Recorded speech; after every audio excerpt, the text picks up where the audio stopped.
Kejadian itu 2016 ya. Itu kejadian berapa lama Ustaz waktu kejadian itu? Saya mungkin seharian itu Mas Ari. Karena sudah nggak ingat apa-apa, yang ada tuh rasa takut aja Mas Ari.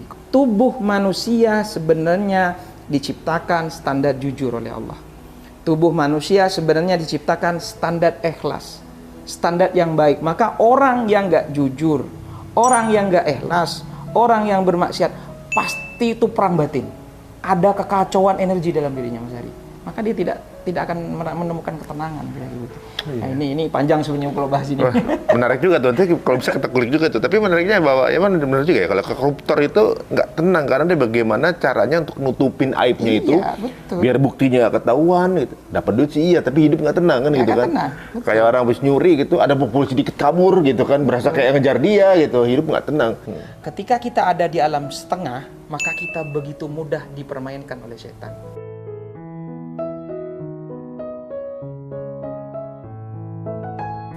Alam setengah tuh gimana? Alam setengah tuh begini, antara terang dan gelap, tengah-tengahnya apa? Abu-abu. Remang-remang, abu-abu.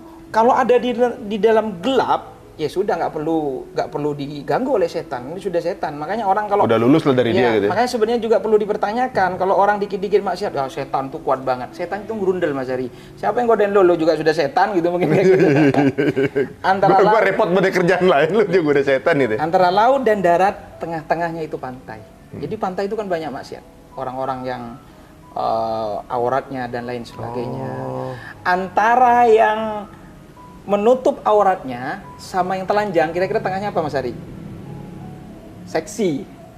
Iya. Ya seksi kan? Kebuka banget enggak, tapi pakai baju juga enggak gitu. Jadi penasaran laki-laki kan? Sampai kemana-mana gitu kan? Kalau telanjang kan di jalan misalnya, oh gila dia gitu kan? Kalau ketutup kan aman kayak gitu seperti itu. Sama dengan ketika kita niat hijrah, niat untuk melakukan kebaikan setengah-setengah, setan di situ main. Makanya kalau mau sholat juga setengah-setengah, ragu-ragu, was-was, setan main di situ. Maka melakukan kebaikan jangan setengah-setengah. Orang melakukan maksiat itu nekat Mas Ari. Dan berani nekat gitu. Maka kita melakukan kebaikan juga harus berani dan nekat. Kira-kira begitu. Menarik nih kayaknya nih.